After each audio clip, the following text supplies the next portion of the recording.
السلام علیکم ورحمۃ اللہ وبرکاتہ ان الحمد للہ نحمده ونستعینه ونستغفره ونعوذ باللہ من شرور انفسنا ومن سیئات اعمالنا من يهده الله فلا مضل له ومن يضلل فلا هادي له واشهد ان لا اله الا الله وحده لا شريك له واشهد ان محمدا عبده ورسوله أما بعد فإن خير الحديث كتاب الله وخير الهدي هدي محمد صلى الله عليه وسلم وشر الأمور محدثاتها وكل محدثة بدعة وكل بدعة ضلالة وكل ضلالة في النار.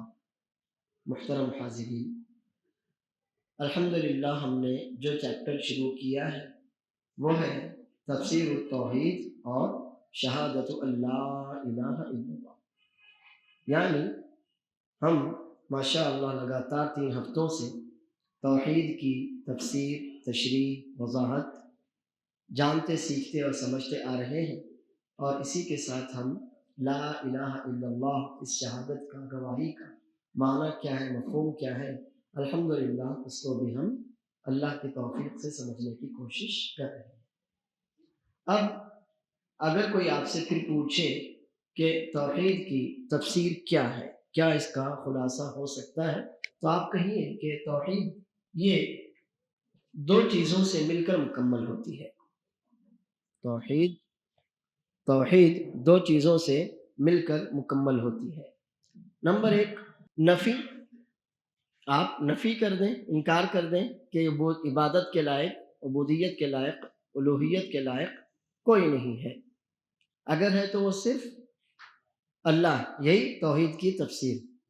تو اس کا پہلا جو جز ہے وہ کیا ہے؟ نفی، انکار کر دیا ہم نے. اور دوسرا جو حصہ ہے وہ کیا ہے؟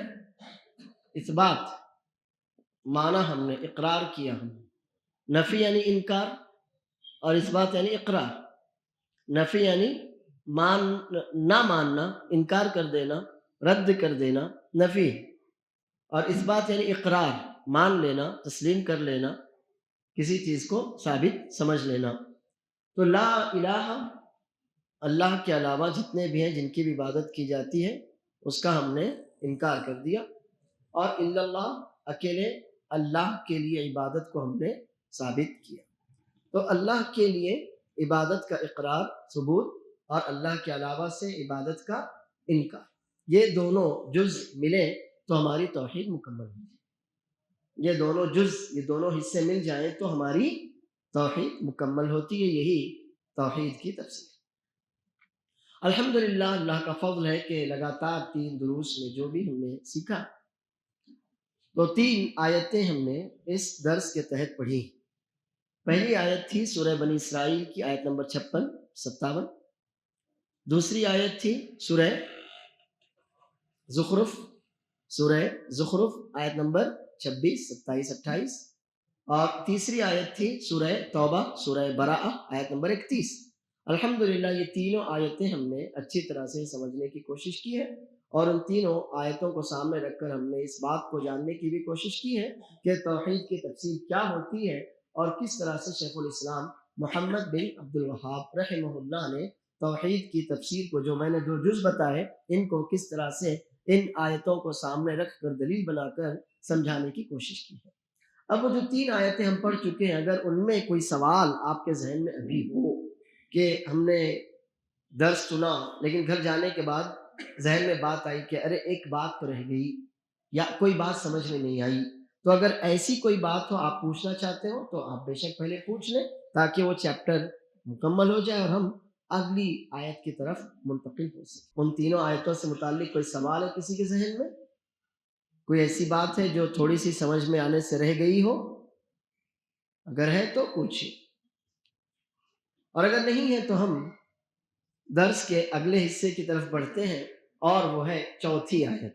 دوسرا پارہ سورہ بقرہ آیت نمبر 165 165.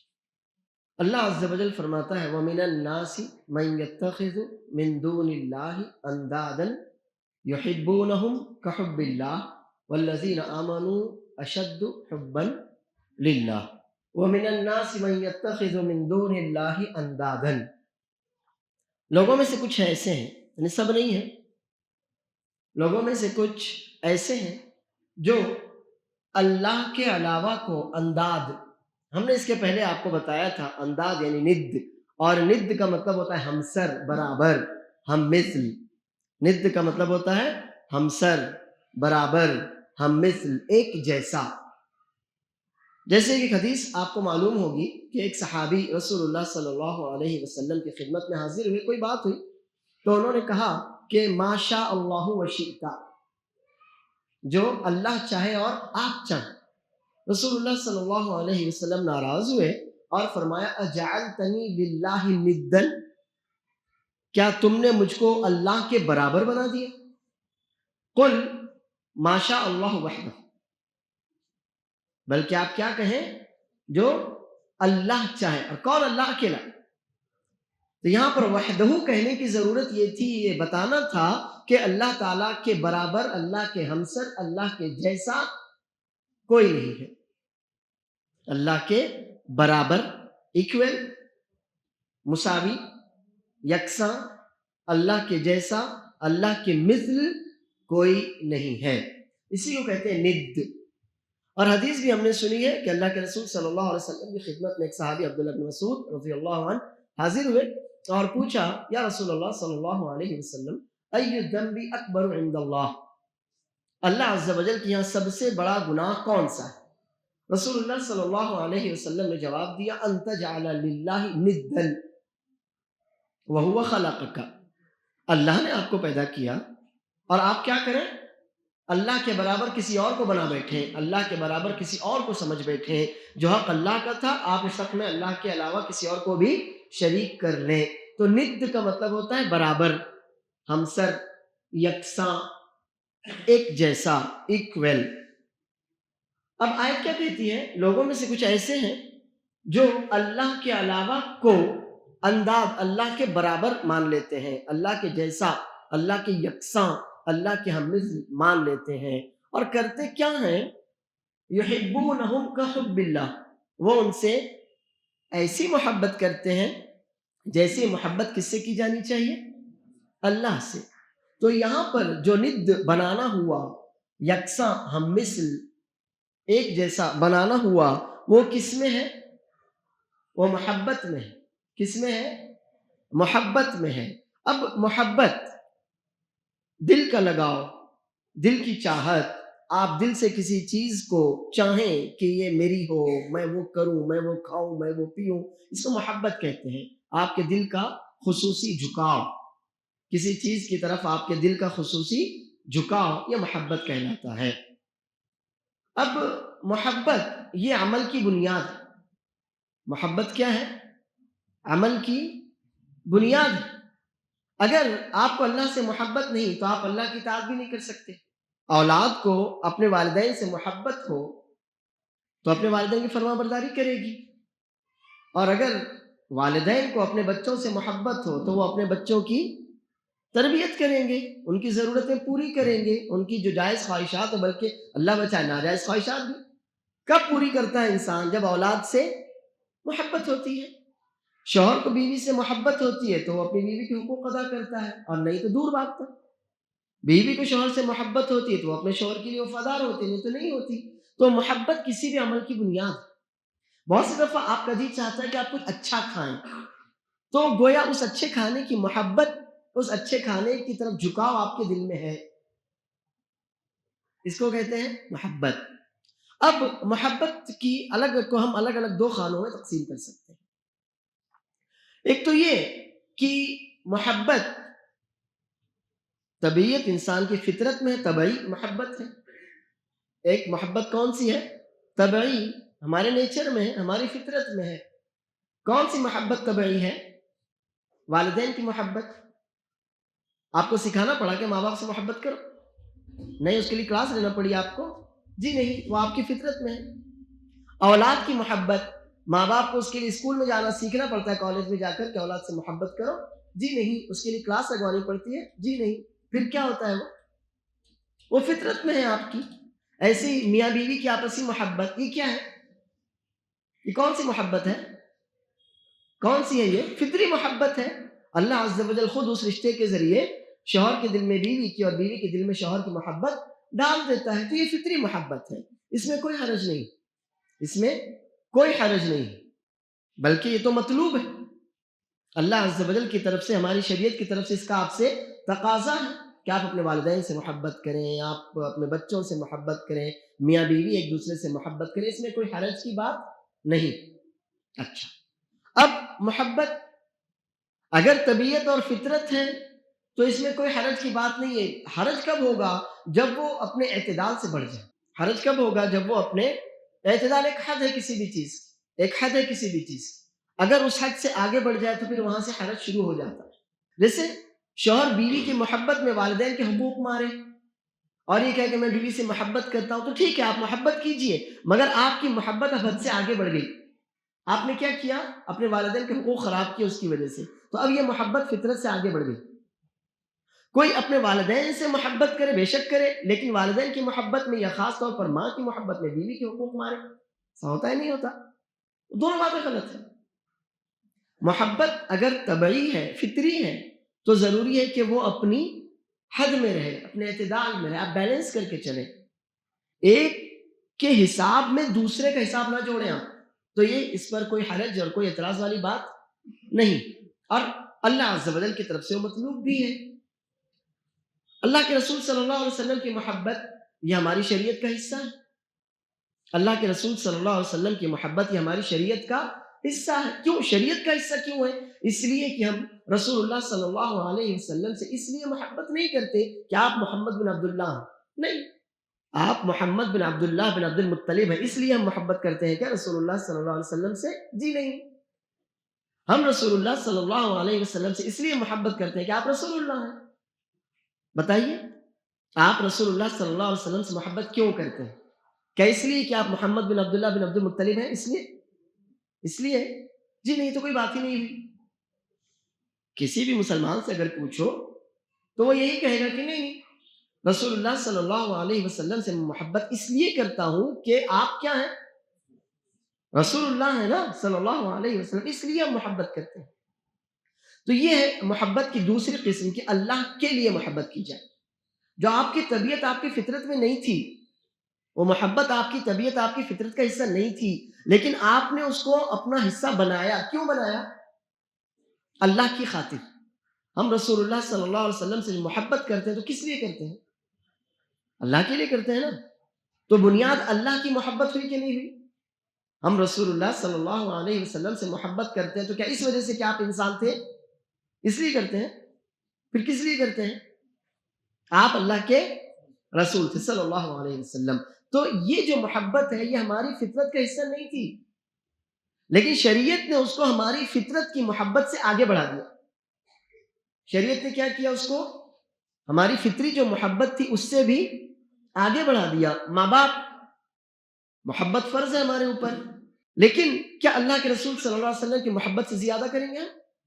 جی نہیں. رسول اللہ صلی اللہ علیہ وسلم کی محبت یہ ہماری فطرت کا حصہ نہیں تھی، لیکن ہماری شریعت نے کیا کیا؟ اس کو ہمارے دین کا، ہمارے ایمان کا، اور اس اعتبار سے ہماری فطرت کا حصہ بنا دیا. تو یہ جو محبت ہے یہ اللہ کے لیے ہے. ہم رسول اللہ صلی اللہ علیہ وسلم سے جو محبت کرتے ہیں تو وہ کس لیے کرتے ہیں؟ اللہ کے لیے کرتے ہیں، اللہ کی خاطر کرتے ہیں. اب محبت کی دو قسم پھر ہو گئی. ایک تو جو محبت اللہ کی ہو، تو یہ مطلوب ہے نا، اللہ کی محبت ہونا چاہیے کہ نہیں؟ یعنی ہم اللہ سے محبت کریں، اللہ سے محبت کے بغیر تو کچھ نہیں ہو سکتا. اور دوسری محبت جو مخلوق کی، ایک محبت جو کس کی ہے؟ اللہ کی، اور دوسری محبت جو کس کی ہے؟ مخلوق کی. اب وہ محبت جو اللہ کی ہے وہ تو بنیاد ہے، وہ اصل ہے. اللہ سے ہی ہم کو محبت ہونا چاہیے، اللہ کی محبت ہمارے دل میں ہونا چاہیے. اور وہ محبت جو مخلوق کی ہے تو ہم اس کا دائرہ بنائیں گے. کیا کریں گے؟ اس کا دائرہ بنائیں گے. اس کا دائرہ یہ بنائیں گے کہ اگر وہ محبت اللہ کے لیے ہے، اللہ کی خاطر ہے، تب تو ٹھیک ہے. اگر وہ محبت اللہ کے لیے ہے، اللہ کی خاطر ہے، تب تو اچھی بات ہے. لیکن اگر وہ محبت اللہ کے لیے نہیں ہے، اللہ کی خاطر نہیں ہے، تو پھر کیا کرنا پڑے گا آپ کو؟ اس کو اپنے سے دور کر دینا پڑے گا. بات سمجھ میں آ رہی ہے ہماری؟ سمجھ میں آ رہی ہے بات؟ دیکھیے، محبت، اصل بنیادی محبت اللہ کی محبت ہے. بنیادی محبت کس کی ہے؟ اللہ کی. اور محبت کی دوسری قسم غیر اللہ کی محبت. کس کی؟ اب غیر اللہ میں ساری مخلوق آ گئی، ہمارے ماں باپ بھی، بیوی بچے بھی، بھائی رشتہ دار سب آ گئے. اب غیر اللہ کی وہ محبت جو اللہ کی محبت کے تابع ہے، تو اس میں کوئی حرج ہے کیا؟ کوئی حرج ہے کیا؟ نہیں. مثلا ہم اپنے علماء سے، محدثین سے محبت کرتے ہیں کہ نہیں کرتے؟ صحابہ کرام سے محبت کرتے ہیں کہ نہیں کرتے؟ کرتے ہیں نا. کیوں کرتے؟ اللہ کے لیے کرتے نا. مثلا میں آپ سے کہوں امام بخاری، امام مسلم، آپ ان سے محبت کرتے ہیں، کرتے نہیں کرتے؟ کیوں کرتے ہیں؟ رشتہ داری ہے. کیا ہے؟ اللہ کے لیے ہے نا. ہاں، اصل محبت اللہ کی محبت ہے. اور محبت کی دوسری قسم ہے اللہ کے علاوہ کی محبت. اب اللہ کے علاوہ کی محبت اللہ کی خاطر ہو تو صحیح ہے کہ غلط ہے؟ صحیح ہے، وہ ہونا چاہیے. ٹھیک ہے نا. یا تو پھر فطری ہو، یا تو پھر کیا ہو؟ فطری ہو.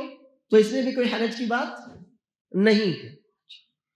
غیر اللہ کی محبت اگر اللہ کے لیے نہیں ہے اور فطری بھی نہیں، غیر اللہ کی جو محبت ہے وہ اللہ کے لیے نہیں ہے اور فطری بھی نہیں ہے، تو پھر اب وہاں حرج شروع ہو جاتا ہے.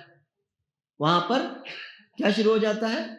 حرج شروع ہو جاتا ہے. فطری محبت، جیسے اللہ کے رسول صلی اللہ علیہ وسلم سے پوچھا گیا من احب الناس الیک، آپ کو سب سے زیادہ محبت کس سے ہے؟ آپ نے فرمایا عائشہ. پوچھا گیا من الرجال، مردوں میں سے؟ فرمایا ابوہا. کیا سب سے زیادہ محبت تو عائشہ سے ہے، اور اگر مردوں میں سے پوچھتے ہو تو مردوں میں سب سے زیادہ محبت عائشہ کے والد سے ہے. کون ہے وہ؟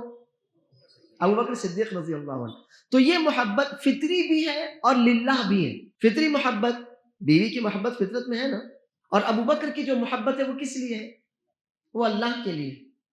تو کوئی بھی وہ محبت جو اللہ کے لیے ہو تو بے شک وہ جائز ہے، اس میں کوئی حرج کی بات نہیں، اور وہ مطلوب ہے کہ آپ اللہ کے لیے محبت کریں، اللہ کے لیے بغض نفرت رکھیں، اللہ کے لیے دیں، اللہ کے لیے جو بھی کام آپ کا ہو. لیکن اگر غیر اللہ کی محبت اللہ کے حساب میں سے لی جائے تب غلط ہے نا. جی. مثلا ایک آدمی اپنے والد سے یا والدہ سے بہت محبت کرتا ہے، اور وہ والد یا والدہ سے اتنی محبت کرتا ہے کہ ان کی محبت میں وہ اللہ نے جو اس کے اوپر دوسرے حقوق عائد کیے ان کو بھول جاتا ہے. تو کیا یہ صحیح ہے؟ صحیح ہے؟ جی نہیں، صحیح نہیں. ایک آدمی اپنی بیوی یا بچوں سے بہت محبت کرتا ہے، یہاں تک تو ٹھیک ہے، لیکن وہ محبت اتنی زیادہ کرتا ہے کہ ان کی محبت میں آ کر اللہ عز و جل نے جو دوسروں کی محبتیں حقوق رکھے ان میں کوتاہی کرنے لگتا ہے. تو کیا یہ ٹھیک ہے؟ یہ بھی ٹھیک نہیں ہے نا. اب نتیجہ یہ نکلا ہماری اس پوری بات کا کہ اصل محبت اللہ کی محبت ہے. پھر محبت کی دوسری قسم وہ محبت جو فطری ہے، وہ مطلوب ہے آپ کریں، اور اسی کے ساتھ ساتھ محبت جو اللہ کے علاوہ سے ہم کرتے ہیں تو اس کو لوٹایا جائے گا کس طرف؟ اللہ کی محبت کی طرف. اگر اس سے محبت کرنے میں اللہ عز و جل کی کوئی ناراضگی ہو رہی ہو تو کیا تب بھی محبت کریں گے آپ؟ اللہ کا یا بندوں کا حق مارا جا رہا ہو تو کیا تب بھی محبت کریں گے آپ؟ جی نہیں. تو یہ ہے محبت کا خلاصہ. اللہ عز و جل فرماتا ہے یحبونہم کحب اللہ، یہ لوگ جنہوں نے اللہ کے علاوہ کو اللہ کا شریک، اپنا معبود بنا رکھا ہے، وہ اپنے معبودوں سے، اپنے بتوں سے، اپنی مورتوں سے، جو کچھ بھی ہے ان سے ایسے محبت کرتے ہیں جیسے کس سے کرنا چاہیے؟ اللہ سے. تو اب ہم نے آپ کو جو بات بتائی وہ یہ کہ محبت یہ عمل کی بنیاد ہے. محبت عمل کی بنیاد ہے. محبت ہے تبھی آپ کوئی کام کرتے ہیں، محبت نہیں ہے تو آپ کوئی کام نہیں کرتے. اور جتنے بھی معاملات ہم دنیا میں کرتے ہیں ان سب کی وجہ محبت ہی ہوتی ہے. ہم کیوں کماتے ہیں؟ کمائی کی، مال کی محبت ہے کہ نہیں؟ کماتے کیوں ہیں آپ؟ مال کی محبت ہے. کوئی بھی کام آپ کرتے ہیں نا، عبادت، آپ نماز پڑھتے ہیں تو یہ کسی نہ کسی کی محبت میں کرتے ہیں نا. اللہ کی محبت ہے تو وہ تو مطلوب ہے. آپ نماز کیوں پڑھتے ہیں، روزے کیوں رکھتے ہیں، زکوٰۃ، حج کیوں، یہ سب سارے کام کیوں کرتے ہیں آپ؟ اللہ کی محبت میں کرتے ہیں نا۔ تو کوئی نہ کوئی محبت بنیادی طور سے ہوتی ہے جس کی وجہ سے انسان کوئی کام کرتا ہے۔ اگر اس کی بنیاد سے محبت نکال لی جائے تو انسان وہ کام نہیں کرتا۔ اب یہ لوگ جنہوں نے اللہ کا شریک بنایا تھا، اللہ عز و جل نے کہا کہ اب وہ جو سارے کام کر رہے ہیں نا، جو اللہ کے علاوہ جن کو انہوں نے اپنا معبود، اپنا شریک بنا رکھا ہے، وہ ان کے ساتھ جو کچھ بھی کر رہے ہیں، تو اس کی بنیاد کیا ہے؟ محبت۔ اس کی بنیاد کیا ہے؟ محبت۔ وہ اپنے ان باطل معبودوں سے کیا کرتے ہیں؟ محبت کرتے ہیں۔ اور محبت بھی کیسے کرتے ہیں؟ جیسے کہ اللہ سے۔ تو یہاں پر اللہ عز و جل نے اصل محبت اللہ کی محبت کو قرار دیا۔ اصل محبت کس کی محبت کو قرار دیا؟ کہا وہ ان سے ایسے محبت کرتے ہیں جیسے کہ کس سے ہونا چاہیے؟ اللہ سے ہونا چاہیے۔ اب یہاں محبت کو لے کر کچھ اور باتیں مزید جان لیجیے۔ ایک بات تو یہ کہ ہم اللہ کی محبت کریں، یہ بنیاد ہے۔ دوسری بات یہ کہ ہم اللہ کے علاوہ کسی سے محبت کریں، اللہ کے علاوہ کسی سے محبت کریں اور وہ محبت اللہ کی خاطر ہو تو جائز ہے، اس میں کوئی حرج کی بات نہیں ہے۔ ہم کسی اور سے محبت کریں لیکن وہ محبت اتنی بڑھ جائے کہ اب اس کی محبت میں ہم اللہ عز و جل کے حقوق کی پامالی کرنے لگیں تو یہ کیا ہے؟ تو یہ غلط۔ یہاں پر اللہ عز و جل نے اسی تیسری کو ذکر کیا۔ یہاں پر اللہ عز و جل نے محبت کی کون سی قسم کو ذکر کیا ہے؟ تیسری، کہ محبت ہونی چاہیے تھی اللہ سے۔ انہوں نے کیا کیا؟ اپنے ان باطل معبودوں سے اتنی محبت کی جتنی محبت اللہ سے کرنا چاہیے۔ تو یہ شرک فی المحبہ ہوا۔ کیا ہوا یہ شرک؟ کس میں شرک ہوا؟ یہ محبت میں۔ یہ شرک کس میں ہوا؟ محبت میں شرک ہوا نا۔ جتنی محبت اللہ سے کرنی چاہیے تھی اتنی محبت انہوں نے کس سے کی؟ اپنے باطل معبودوں سے۔ تو انہوں نے محبت میں دوسروں کو اللہ کا شریک بنا دیا۔ کیونکہ اب کیا ہوا؟ اب انہوں نے جو بھی عبادتیں تھیں، نظر ہے، نیاز ہے، روزے ہیں، یا جو کچھ بھی ہے، صدقہ ہے، خیرات ہے، قربانی ہے، وہ سب کس کے لیے کرنے لگے؟ وہ کرنے لگے نا۔ بنیاد کون سی چیز بنی؟ محبت۔ تو اس کو کون سا شرک کہتے ہیں؟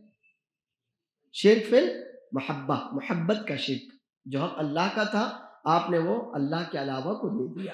اب لوگوں کی قسمیں بنتی ہیں۔ اب اس اعتبار سے جو تفصیل ہے اس کو آپ سامنے رکھیں تو لوگوں کی قسمیں بنتی ہیں۔ نمبر 1، جو اللہ سے محبت کرتے ہیں اور اللہ کی خاطر محبت کرتے ہیں۔ صحیح ہے؟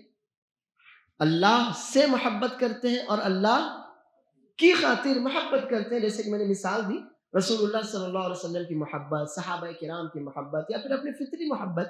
ہم اللہ سے محبت کرتے ہیں اور اللہ کی خاطر، اللہ کے لیے محبت کرتے ہیں۔ تو بالکل یہ سب سے اونچا آدمی ہے۔ یہ آدمی کیسا ہے؟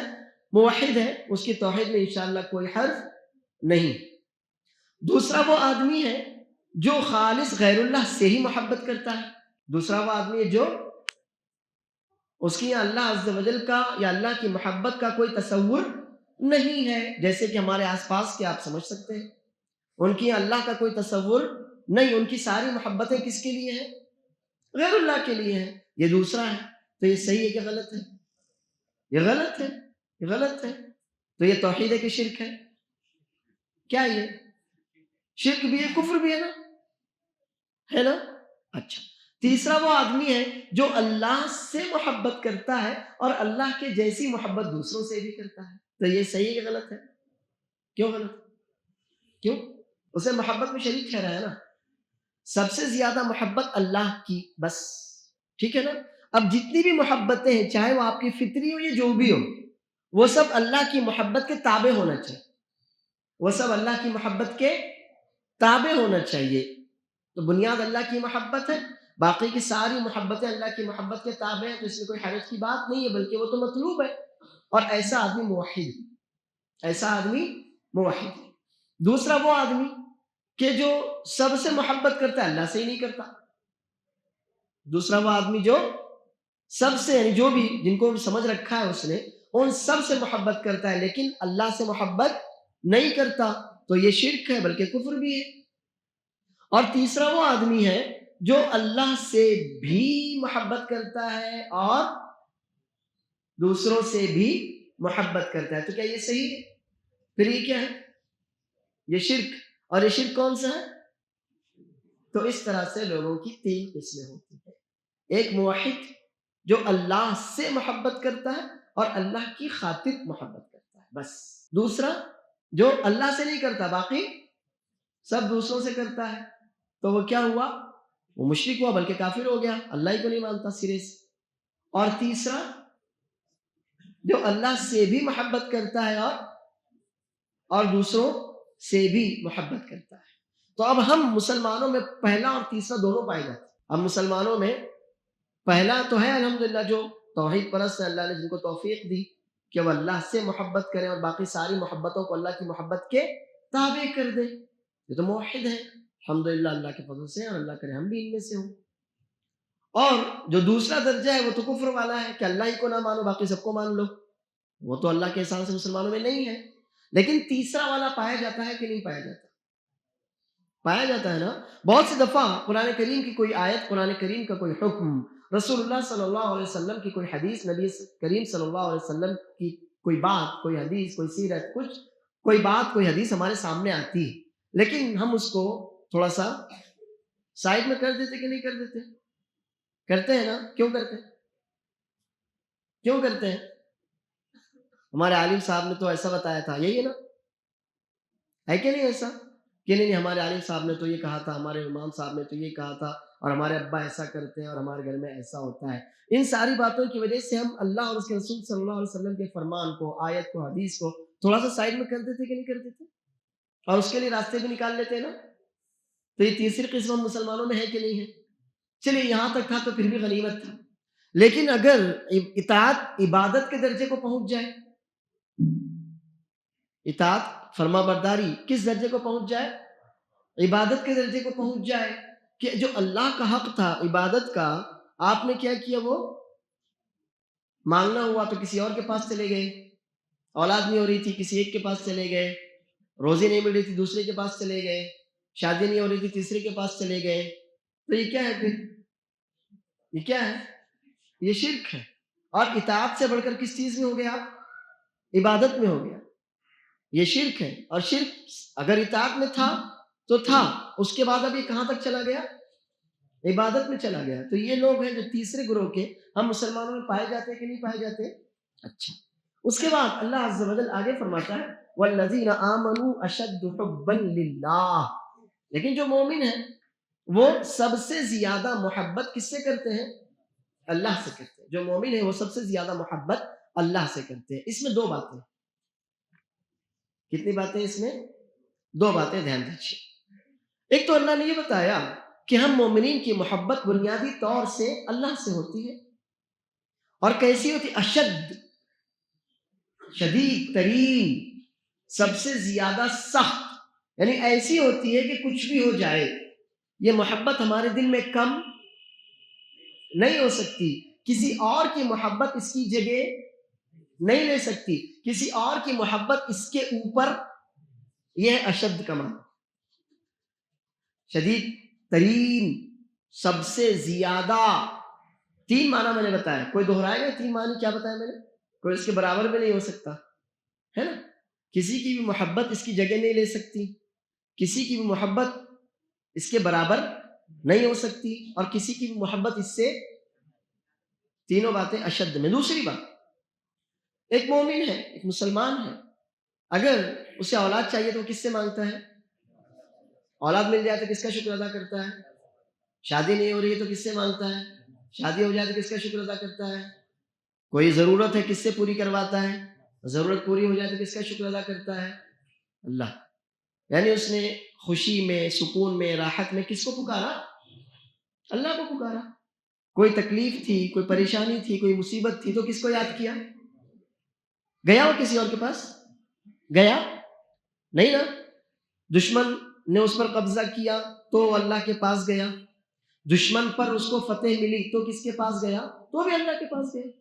خوشی میں، دکھ میں، رنج میں، سکون میں، امن میں، پریشانی میں، صحت میں، بیماری میں ایک مومن کس کے پاس گیا؟ اللہ کے پاس گیا نا، اللہ کے علاوہ کسی اور کے پاس نہیں گیا۔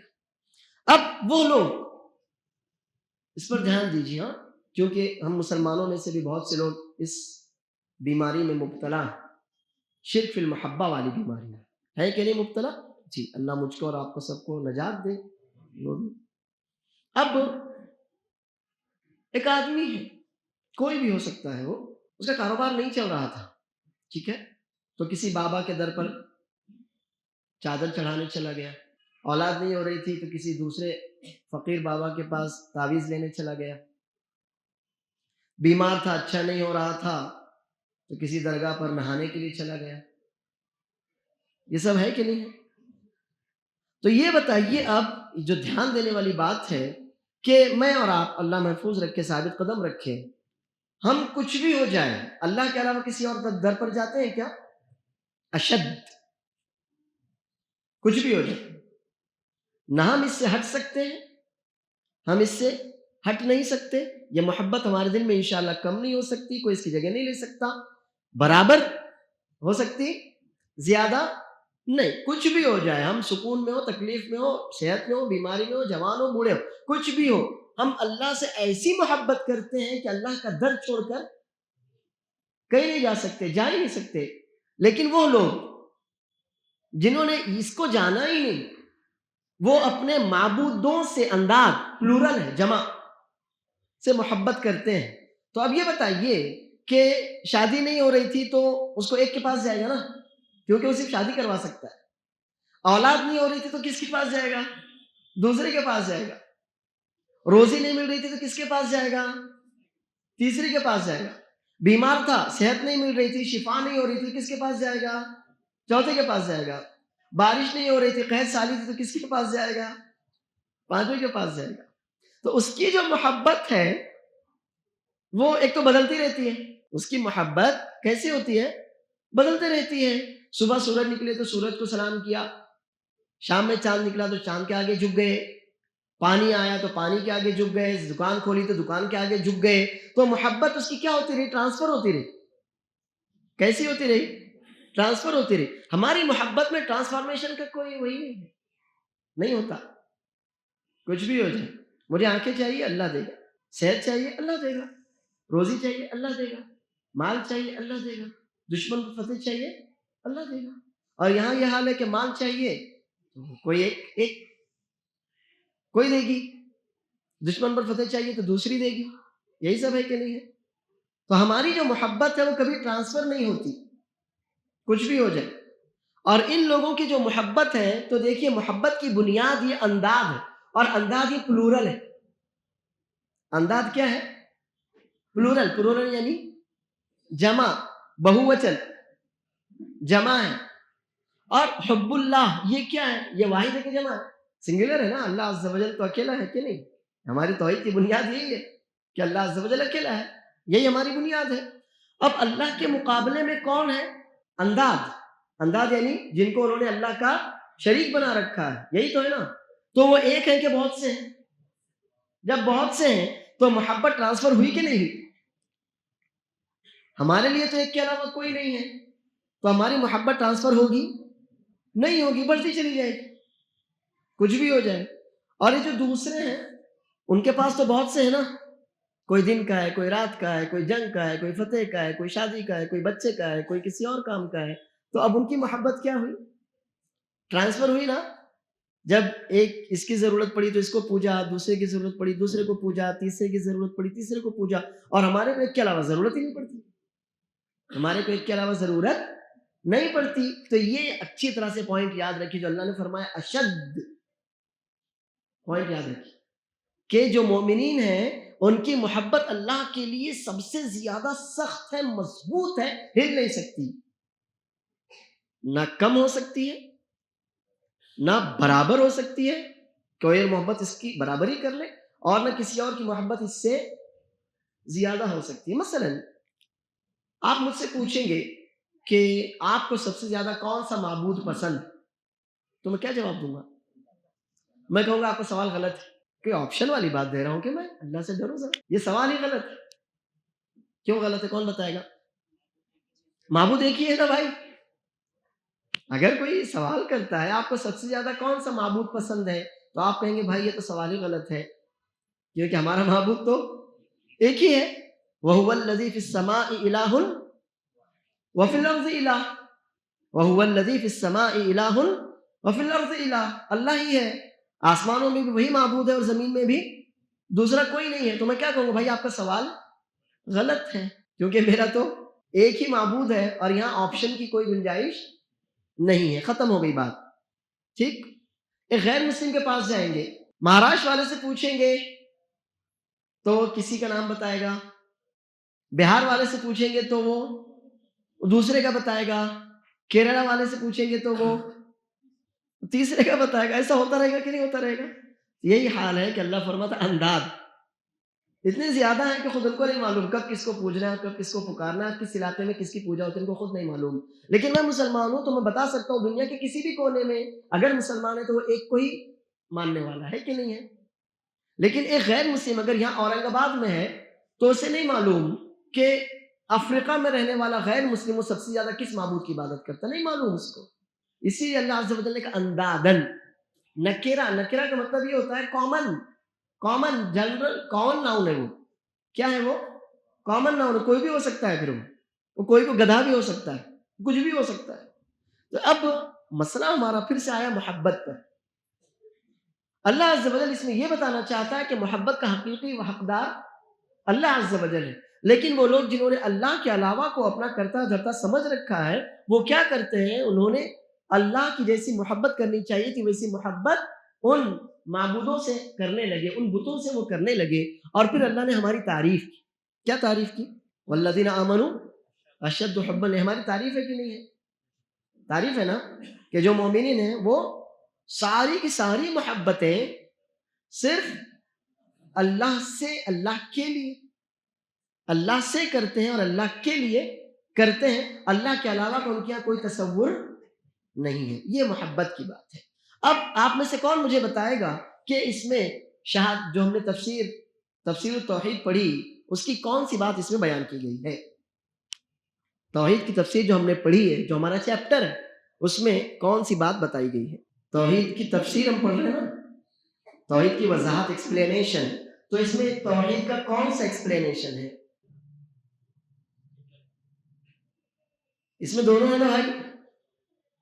ہاں، یہ اندادن ہے کہ نہیں ہے؟ ٹھیک ہے نا؟ سب ہوئے کہ نہیں؟ کفر اور والذین آمنوا ہے کہ نہیں ہے نا؟ یعنی اللہ عز و جل نے یہ بتایا کہ جو کافر ہیں وہ اللہ کے علاوہ سے محبت کرتے ہیں اور جو مومن ہیں وہ صرف اللہ سے محبت کرتے ہیں. کیونکہ کافر کی محبت میں صرف نہیں آ سکتا، یہ ہمیشہ یاد رکھیے. کافر کی محبت میں صرف آئے گا کہ نہیں آئے گا؟ نہیں. کیوں نہیں آئے گا؟ آپ کو ایک مثال سمجھاتا ہوں. آپ کو اللہ نے بچے دیے، بیٹے اولاد ہیں اور لڑکے لڑکیاں کتنے ہیں؟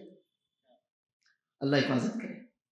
اب سوال یہ ہے کہ آپ اپنے چاروں بچوں سے محبت کرتے ہیں یا صرف ایک سے کرتے ہیں؟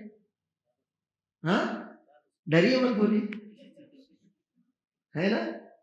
آپ صرف ایک سے کیوں نہیں کرتے؟ سیدھی بات ہے بھائی، یہ فطری بات ہے نا کہ اللہ نے آپ کو اولاد دی، اللہ حفاظت بھی کرے. آپ کو اللہ نے 2 بچے دیے، 4 دیے، 6 دیے، جو بھی اللہ کی نعمت، لڑکے لڑکیاں سب اللہ کی نعمت، اللہ کا فضل، جو بھی اللہ نے دی. اب آپ ایک سے محبت نہیں کر سکتے، کیوں؟ چاروں سے کرنا پڑے گی آپ کو، کیونکہ چاروں برابر ہے نا درجے میں چاروں برابر ہے کہ نہیں ہے، لہٰذا آپ کو چاروں سے محبت کرنی پڑے گی. ٹھیک. اور اگر کسی شخص کو ایک ہی بچہ یا بچی ہو، ایک ہی ہو، تو وہ کتنوں سے محبت کرے گا؟ وہ صرف ایک سے کرے گا نا. کیوں؟ ایک ہی ہے. تو یہی حال ہے، یہ جو ہے ان کی محبت صرف نہیں ہو سکتی. کیوں نہیں ہو سکتی؟ بہت ہے، بہت زیادہ ہے، وہ خود نہیں معلوم. اور ہماری محبت میں صرف ہوتا ہے. کیوں ہوتا ہے؟ کیونکہ ہمارا تو ایک ہی ہے. جب ایک ہی ہے تو ساری محبتیں اسی ایک کا حق بن جاتی ہیں. جتنی بھی محبت کی قسمیں ہو سکتی ہیں وہ ساری کی ساری اللہ عز و جل کا حق بن جاتی ہیں۔ تو اللہ عز و جل نے اس چھوٹی سی آیت میں دوسرا پارہ سورہ بقرہ آیت نمبر 165 میں یہ بتایا ہے کہ اولاً محبت میں بھی شرک ہوتا ہے، پہلی بات۔ دوسری بات یہ ہے کہ جو اللہ کے علاوہ کو ماننے والے ہیں وہ اللہ کے علاوہ سے ہی محبت کرتے ہیں۔ وہ کیا کرتے ہیں؟ ان کی محبتیں اللہ کے علاوہ سے ہی ہوتی ہیں، حالانکہ محبت کس کا حق ہے؟ کیونکہ اللہ نے کہا اللہ کی محبت کی طرح، تو بنیاد کس کی محبت بن گئی؟ اللہ کی محبت۔ اس کے بعد اللہ نے ان کے مقابلے میں ہمارا ذکر کیا، ان کے مقابلے میں کس کا ذکر کیا؟ ہمارا، ایمان والوں کا۔ اور یہ بتایا کہ جو ایمان والے ہیں ان کی محبت تو صرف اللہ سے، اللہ کے لیے ہوتی ہے، ان کے یہاں پر اللہ کے علاوہ کی محبت کا کوئی دخل نہیں ہے۔ یہ محبت کی تفسیر سمجھ میں آ گئی بات؟ تو اس اعتبار سے میں نے محبت کرنے کے اعتبار سے انسانوں کی کتنی قسمیں بتائی آپ کو؟ 3، ماشاءاللہ۔ کون بتائے گا کون سی 3 قسمیں ہیں؟ جی وہ ایک ہی ہوئی جی،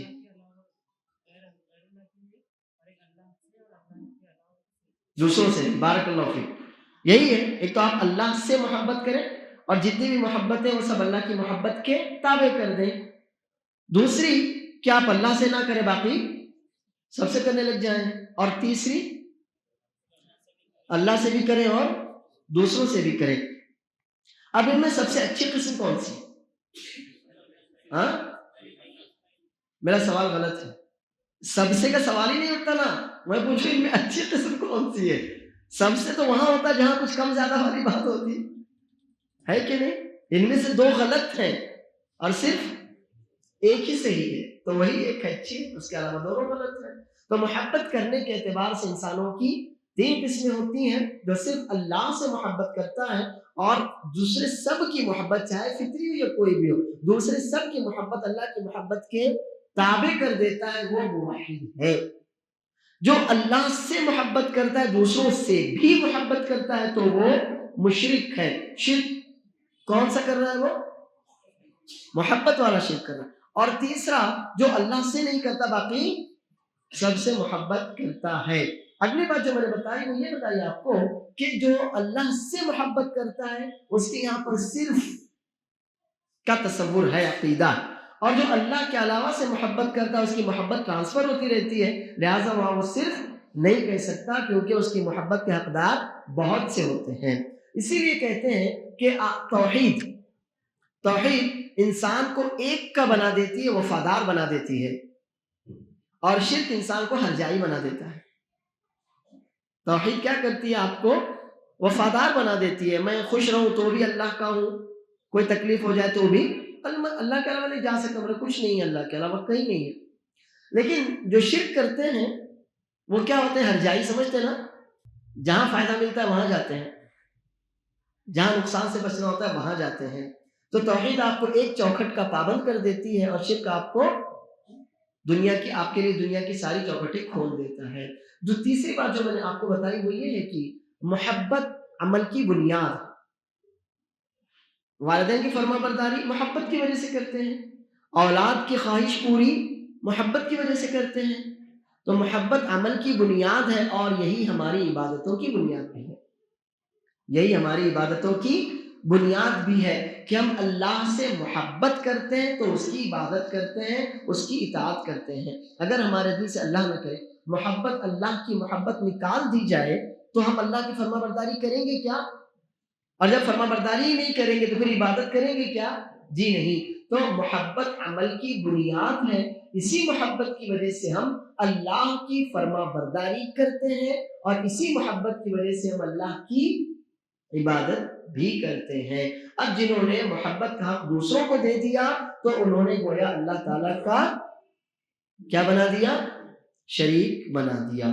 اس آیت کی تفسیر سمجھ میں آ گئی اچھی طرح آپ لوگوں کی؟ اس کے بعد شیخ الاسلام محمد بن عبد الوہاب رحمہ اللہ نے صحیح مسلم کی چھوٹی سی حدیث ذکر کی ہے اور وہ بھی توحید کی تفسیر میں ہے۔ صحیح مسلم کی روایت ہے، اللہ کے رسول صلی اللہ علیہ وسلم فرماتے ہیں من قال لا الہ الا اللہ، من قال لا الہ الا اللہ، جس نے لا الہ الا اللہ کا اقرار کیا، وَكَفَرَ بِمَا يُعْبَدُ مِن دُونِ اللَّهِ، اور اللہ کے علاوہ جن کی عبادت کی جاتی ہے جو بھی ہو ان کا انکار کیا. کفر انکار کرنا، رد کر دینا، ٹھکرا دینا. جس نے لا الہ الا اللہ کا اقرار کیا اور اللہ کے علاوہ جو بھی جن کی عبادت کی جاتی ہے، جو بھی معبود بنائے رکھے ہیں لوگوں نے، ان سب کا کفر کیا، ان کا انکار کیا. تو کتنے کام ہوئے؟ کتنے کام ہوئے؟ 2 کام. پہلا کام ہے لا الہ، اور دوسرا کام ہے یہی ہے نا 2 کام. لا الہ الا اللہ میں آپ نے اللہ کے علاوہ سب کی نفی کر دی، اور الا اللہ میں آپ نے سب کو چھوڑ کر صرف اللہ کو مان لیا. تو من قال لا الہ الا اللہ، جو لا الہ الا اللہ کا اقرار کرے، یعنی اقرار کرے کہ اللہ اکیلا سچا معبود برحق ہے. آپ اس بات کا اقرار کریں کہ اللہ کے علاوہ کوئی معبود نہیں، اللہ اکیلا برحق ہے، باقی جتنے بھی ہیں وہ سب کیسے ہیں؟ باطل ہیں، ان کی کوئی حقیقت نہیں، بے اصل ہیں. تو ایک تو یہ ہو کہ آپ اکیلے اللہ کا اقرار کریں، اکیلا اللہ آپ کا معبود ہے. اور دوسرے اللہ کے علاوہ جن کی بھی عبادت کی جاتی ہے آپ ان کا کیا کریں؟ ان کو مانیں، پھر ان کا انکار کریں. ان کا انکار آپ کے اوپر فرض ہے. ان کا انکار کرنا یہ آپ کے ایمان کا حصہ ہے. اللہ تعالیٰ فرماتا ہے لا اکراہ فی الدین، زبردستی آپ کسی کو مسلمان مت بناؤ، زبردستی نہیں کر سکتے. قد تبین الرشد من الغی، ہدایت اور گمراہی واضح ہے. اللہ کی طرف سے تو کلیئر ہے، یہ ہدایت ہے، یہ گمراہی ہے. اس کے بعد کیا ہے؟ فَمَن یکفر بالطاغوت ویؤمن باللہ. فَمَن یکفر بالطاغوت، طاغوت اللہ کے علاوہ جس کی بھی عبادت کی جا رہی ہے وہ کیا ہے؟ طاغوت ہے، وہ شیطان ہے، کیونکہ شیطان نے اس کی عبادت پر ابھارا لوگوں کو. فَمَن یکفر بالطاغوت، اللہ کے علاوہ جس کی بھی عبادت کی جاتی ہے اس کا انکار کرو آپ. اور اس کے بعد کیا کہا؟ وَيُؤْمِن بِاللَّهِ، لا الہ الا اللہ. آئی کہ نہیں دونوں باتیں؟ فَمَن يَكْفُرْ بِالطَّاغُوتِ، اللہ کے علاوہ جتنے بھی ہیں جن کی عبادت کی جا رہی ہے آپ ان کا کفر کیجیے، یعنی ان کا انکار کیجیے، ان کو رد کیجیے، ان کو ٹھکرائیے. وَيُؤْمِن بِاللَّهِ، اور اکیلے اللہ پر ایمان رکھیے. تو کیا ہوگا پھر؟ فَقَدِ اسْتَمْسَكَ بِالْعُرْوَةِ الْوُثْقَىٰ، تو اس نے مضبوط کڑی کو تھام لیا، لَا انفصام لہا، کہ اب جو کڑی ٹوٹ نہیں سکتی اور تھام لینے کے بعد چھوٹ نہیں سکتی. یہ تیسرے پارے کے پہلے صفحے پر سورہ بقرہ کی ایک آیت ہے، آیت الکرسی کے بعد والی آیت. یہ حدیث آپ کے سامنے اور آیت آپ کے سامنے، دونوں ایک جیسی ہے کہ نہیں ہے؟ فَمَن يَكْفُرْ بِالطَّاغُوتِ كَفَرَ بِمَا يُعْبَدُ مِن دُونِ اللَّهِ وَيُؤْمِن بِاللَّهِ لَا إِلَٰهَ إِلَّا اللَّهُ. تو اس آیت میں بھی توحید کی تفسیر موجود ہے. توحید کی تفسیر بتایا نا بالکل شروع میں، کہ ایک تو اللہ کے علاوہ کی عبودیت کا انکار کیا جائے اور دوسری عبودیت کو صرف اللہ کے لیے مانا جائے. اب اللہ کے علاوہ جس کا بھی کیا کیا اس بندے نے؟ انکار کر دیا، کہا نہیں ہو سکتا، نہیں ہے، لا الہ. اور پھر من قال لا الہ الا اللہ، یہ ہے توحید کی تفسیر. تو وہ بندہ جس میں یہ دونوں اچھائیاں پائی جائیں گی، یہ آیت اور یہ حدیث ہم کو یہ بتاتی ہے کہ غیر اللہ کی محبت کے ساتھ لا الہ الا اللہ کام نہیں دے سکتا. محبت کرنے والوں کی تیسری قسم بتایا کہ نہیں بتایا؟ کہ آپ اللہ کو اپنا معبود مانتے ہیں، چلو اچھی بات ہے، لیکن دوسروں کو بھی آپ گھسیٹ لاتے ہیں کہ اچھا عیسائی کرسچن، عیسیٰ کو مانتے، چلو کوئی بات نہیں، بات ہے نا بھائی، کیسے کوئی بات نہیں. آپ کو کیا کرنا پڑے گا؟ اس کا رد، اس کا انکار کرنا پڑے گا آپ کو. یا آپ کہنے نہیں چلو کوئی بات نہیں، آپ مانتے ہیں اس کو مانو، میں اس کو مانتا ہوں، نہیں، ایسا نہیں چلے گا، ایسا چلنے والا نہیں ہے. آپ کو کیا کرنا پڑے گا؟ اس کا انکار، اس کا رد کرنا پڑے گا. آپ کو کہنا پڑے گا یا دل میں عقیدہ رکھنا پڑے گا کہ اکیلا اللہ برحق ہے اور اللہ کے علاوہ جو بھی وہ کیسے ہیں، وہ کیا ہے؟ وہ باطل ہے. آپ کو اس کا عقیدہ اپنے دل میں رکھنا پڑے گا. صرف یہ نہیں کہ آپ نے اللہ کو مان لیا اور اس کو مانتا تھا چلو کوئی حرج نہیں، ایسا چلنے والا نہیں ہے. آپ کو دونوں باتیں اپنے دل میں مضبوطی سے رکھنی پڑیں گی. پہلی یہ بات کہ اکیلا اللہ معبود برحق ہے، اور دوسری یہ بات کہ اللہ کے علاوہ جتنے بھی ہیں وہ سب کہتے ہیں باطل ہیں، من گھڑت ہیں، ان کی کوئی بنیاد نہیں ہے، بے اصل ہیں۔ ان دونوں باتوں کو آپ اپنے دل میں مضبوطی سے رکھیں گے تو یہ کلمہ پورا ہوگا۔ سمجھ میں آئی بات؟ صرف الا اللہ کہنے سے کام نہیں چلنے والا، صرف الا اللہ کہنے سے کام نہیں چلنے والا، اس کے پہلے آپ کو کیا کہنا پڑے گا؟ لا الہ کا اقرار کرنا پڑے گا کہ اللہ کے علاوہ جو بھی ہیں وہ معبود نہیں ہے، وہ بے اصل ہیں، وہ من گھڑت ہیں، وہ باطل ہیں، وہ معبود ہونے کے لائق نہیں ہیں۔ معبود ہونے کے لائق اگر کوئی ہے تو وہ تنہا اکیلا اللہ عز و جل ہے، وحدہ لا شریک لہ۔ یہ دونوں جز آپ کے ہوں گے تو آپ کی توحید پوری ہوگی، اور اس کے بعد جب آپ توحید کے تقاضوں پر پورا اتریں گے، حرم مالہ و دمہ، تو آپ کے مال اور آپ کی جان کی حرمت قابل احترام قرار پائیں گے۔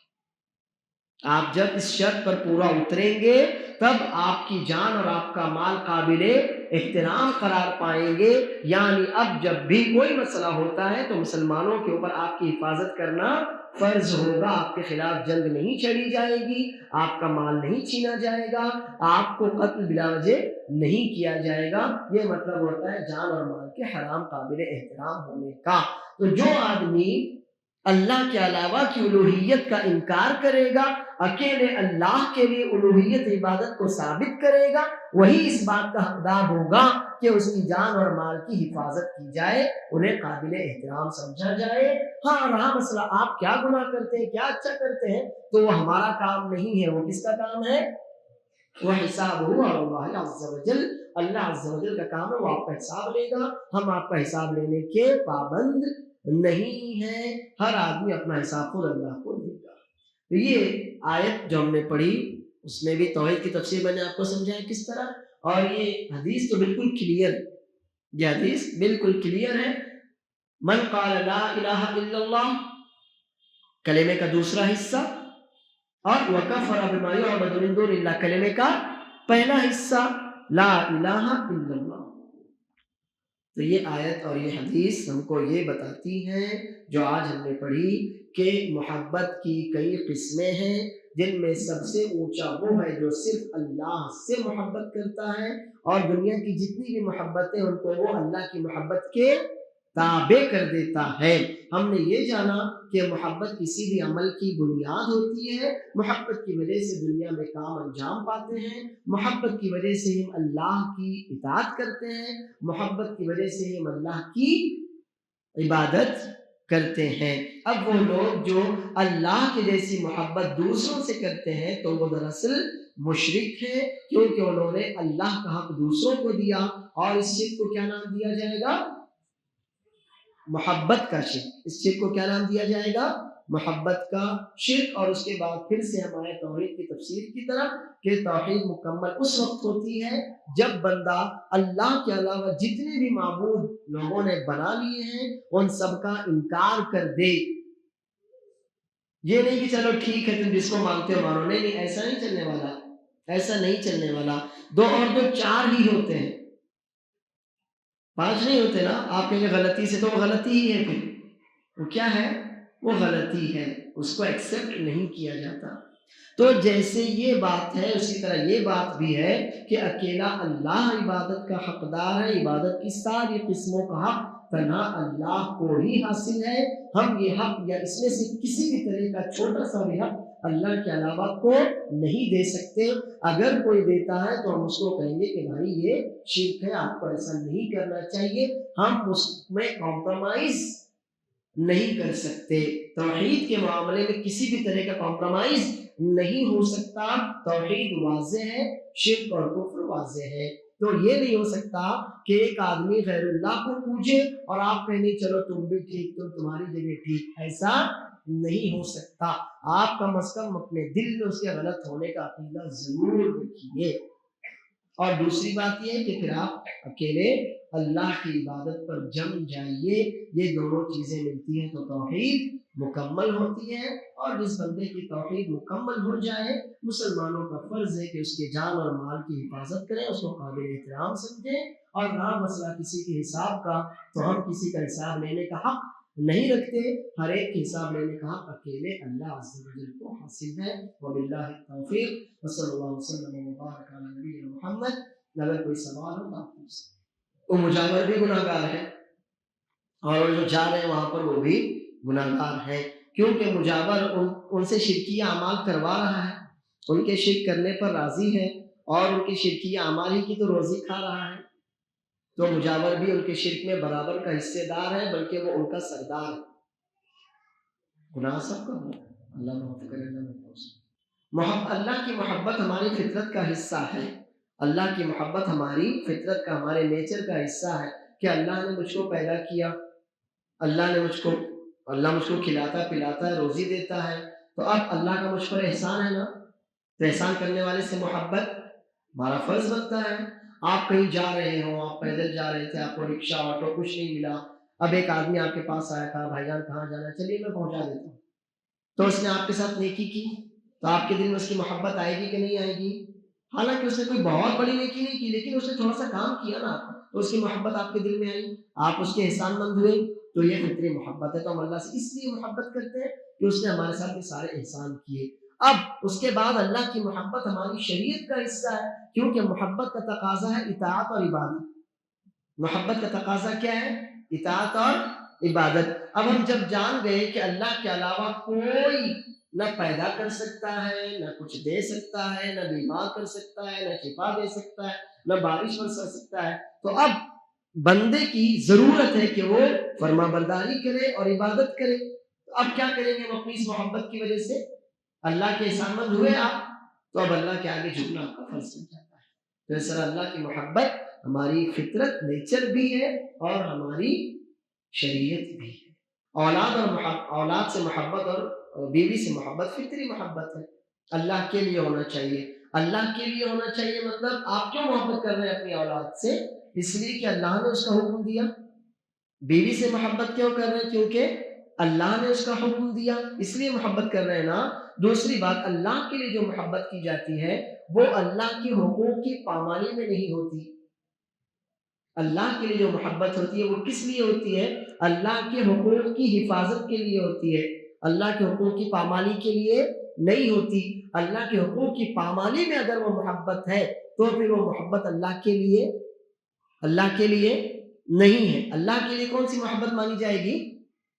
کہ جس کی وجہ سے آپ اللہ کی مزید فرما برداری کر سکیں. وہ محبت کون سی مانی جائے گی؟ اللہ کے لیے مانی جائے گی. لیکن جس کی محبت میں آپ اللہ کی نافرمانی کر رہے ہیں تو پھر کیا وہ محبت اللہ کے لیے ہوگی؟ جی نہیں ہوگی. اسی لیے اللہ کے رسول صلی اللہ علیہ وسلم فرماتے ہیں انما الطاعۃ فی المعروف، اطاعت فرما برداری صرف خیر کے، نیکی کے، صحیح کاموں میں ہو سکتی ہے. اللہ عز و جل خود فرماتا ہے کہ وَوَصَّيْنَا الْإِنسَانَ بِوَالِدَيْهِ حُسْنًا وَإِنْ جَاهَدَاكَ عَلَىٰ أَن تُشْرِكَ بِي مَا لَيْسَ لَكَ بِهِ عِلْمٌ فَلَا تُطِعْهُمَا وَصَاحِبْهُمَا فِي الدُّنْيَا مَعْرُوفًا. ہم نے انسان کو اور وصیت کی حکم دیا کہ اپنے والدین کے ساتھ اسے سلوک کرو، ان کی خدمت کرو، ان کو راضی رکھنے کی کوشش کرو.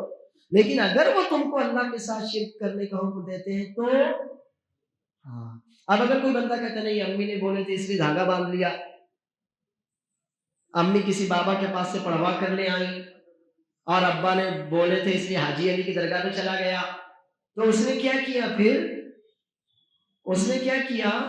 والدین سے جو محبت تھی وہ اللہ کی محبت کے تابع نہیں رکھا، اس نے سیپریٹ کر دیا ان کو. اس نے اللہ کے حقوق کی، حدود کی پامالی کیا. ہاں اگر والدین کہیں بیٹا فجر کی نماز ٹائم پر پڑھا کرو اس لیے وہ پڑھتا ہے تو صحیح ہے کہ نہیں؟ لیکن امی بولتی بیٹا جمعرات کے دن بابا کے مزار پہ جایا کرو، تو کیا کرے گا؟ جائے گا کہ نہیں جائے گا؟ نہیں جائے گا. کیوں؟ اللہ کو ناراض کر کے ہم کسی اور کو راضی نہیں کر سکتے، اللہ کی نافرمانی کر کے کسی اور کی فرما برداری نہیں کر سکتے. اسی کو کہتے ہیں اللہ کی محبت اور اللہ کے لیے محبت. بھائی نے ہمارے یہ سوال کیا ہے، اللہ ہم کو اور آپ کو علم دے، اس پر عمل کی توفیق بھی دے کہ وہ چیزیں جو غیر اللہ کہہ لو آپ کی عبادت میں استعمال کی جاتی ہیں، جیسے مسلمان بھی تو ناریل پھوڑتے نا، ناریل ہمارے یہاں بھی ہے نا، چادریں ہیں اور اگربتی بھی تو ہے. یہ ساری چیزیں ایسی ہیں جو شرک میں استعمال کی جاتی ہیں، یا اس کے علاوہ کرسمس ٹری ہے، اس طرح کی چیزیں ہیں جو خالص انہی کاموں کے لیے استعمال کی جاتی ہیں۔ تو بنیادی طور سے ان چیزوں کا بیچنا آپ کے لیے جائز نہیں ہے، بنیادی طور سے ان چیزوں کا بیچنا آپ کے لیے جائز نہیں، حالانکہ وہ چیز حلال ہے۔ مثلا ناریل، میں ناریل کا کاروبار کر سکتا ہوں کہ نہیں؟ کر سکتا ہوں۔ پھولوں کا کاروبار کر سکتا ہوں کہ نہیں؟ کر سکتا ہوں۔ لیکن ایک درگاہ کے باہر میں پھول اور ناریل لے کر بیٹھ جاؤں، اب خالص اسی کے لیے میں نے یہ کام کیا نا، تو دو باتیں یاد رکھنا، ایک تو وہ چیز جائز تھی، آپ ناریل بیچو، آپ پھول بیچو، کر سکتے ہیں آپ، لیکن آپ اسی شرک اور کفر کے لیے بیچو تو پھر کر سکتے کیا؟ نہیں۔ تو وہاں پر اس حرام ہونے کی جو وجہ بنی وہ کیا بنی؟ شرک، کفر۔ چیز حلال تھی لیکن کفر اور شرک ہو رہا تھا، اس لیے ہم نے اس کو حرام قرار دیا، ٹھیک ہے؟ دوسری کچھ ایسی چیزیں ہوتی ہیں جو بنیادی طور سے خود ہی حرام ہیں، کچھ ایسی چیزیں جو بنیادی طور سے خود ہی حرام ہیں، تو آپ ان کو کہیں بھی نہیں بیچ سکتے۔ مثلا بت، مورتیاں جائز ہے کہ حرام ہے؟ حرام ہے، آپ ان کو بیچ ہی نہیں سکتے، کاروبار ہی نہیں کر سکتے۔ مثلا کتا کیا ہے؟ حرام ہے کہ حلال ہے؟ حرام ہے نا، آپ اس کو نہیں بیچ سکتے۔ یا اس کے علاوہ مثلا مان لیتے ہیں وہ پتنگ جو آپ نے سوال کیا، تو پتنگ بنیادی طور سے حرام ہے، آپ نہیں بیچ سکتے۔ کیا ہے پتنگ؟ حرام۔ وہ مسلمانوں کا تہوار ہے کیا؟ ہمارے اسلاف پتنگ اڑاتے تھے، جنگ احد، جنگ بدر جو ہم نے جیتی تھی، پتنگ اڑا کے جیتے تھے کیا؟ نہیں ہے۔ ہمارا کوئی بھی جو تہوار ہوتا ہے، ہماری عید ہے، تہوار تو کچھ نہیں، دو ہیں، ان میں کسی بھی طرح کی خرافات، نقصان ایسا کچھ ہے کیا؟ جی نہیں ہے۔ لیکن غیروں کے یہاں کچھ بھی ہو تو اس میں سوائے نقصان کے اور کچھ نہیں، پھر وہ غیر کوئی بھی ہو سکتا ہے، اپنے میں سے بھی وہ غیر ہو سکتا ہے۔ تو ہمیشہ یاد رکھیے کوئی بھی ایسی چیز جس سے خالص شرک اور کفر میں ہی کام ہو رہا ہو، آپ ایسی چیز نہیں بیچ سکتے، گرچہ وہ چیز بنیادی طور سے حلال کیوں ہو۔ واللہ اعلم۔ فطری محبت کا مطلب آپ کے نیچر میں وہ چیز ہے، آپ کی طبیعت میں وہ چیز ہے۔ والدین کی محبت ایک کافر بھی کرتا ہے کہ نہیں والدین سے محبت؟ تو وہ شریعت کے اعتبار سے کرتا ہے کہ اپنی طبیعت فطرت کے اعتبار سے کرتا ہے؟ فطرت کے اعتبار سے کرتا ہے نا۔ اسی لیے اگر وہ اپنے والدین کی بات شرک میں، کفر میں بھی تو مانتا ہے کہ نہیں ہے؟ مانتا ہے نا۔ لیکن آپ اگر موحد ہیں، آپ کے والد آپ سے کہتے ہیں بیٹا فلاں بابا کے پاس جاؤ، جائیں گے؟ جائیں گے؟ نہیں جائیں گے نا۔ تو آپ نے کیا کیا؟ اس فطری محبت کو اللہ کی محبت کے تابع رکھا۔ محبت آپ کے دل میں ہے والدین کی، آپ والدین کو اذیت نہیں دینا چاہتے، ایسا ہے کہ نہیں ہے؟ آپ والدین کو ناراض کرنا چاہتے ہیں کہ نہیں؟ نہیں کرنا چاہتے، مگر یہاں آپ نے والد کی بات مانی، انہوں نے کہا تو بابا کے یہاں جواب گئے نہیں گئے، کیوں؟ کیونکہ آپ نے ان کی محبت کو اللہ کی محبت کے تابع رکھا تھا، کہ جہاں اللہ کی محبت پر حرف آئے گا وہاں میں اپنے ماں باپ کی بات نہیں مانوں گا۔ تو یہی ہوتا ہے، کسی کی محبت جو آپ کی فطرت کا حصہ ہے، آپ اس کو اللہ کی محبت کے تابع رکھیے۔ یہی سوال تھا آپ کو؟ بارک اللہ فیکم۔ اجازت دیجیے، اللہ نے چاہا تو اگلے ہفتے ملاقات ہوگی، وباللہ التوفیق، صلی اللہ وسلم وبارک علی نبینا محمد۔ السلام علیکم و رحمۃ اللہ وبرکاتہ۔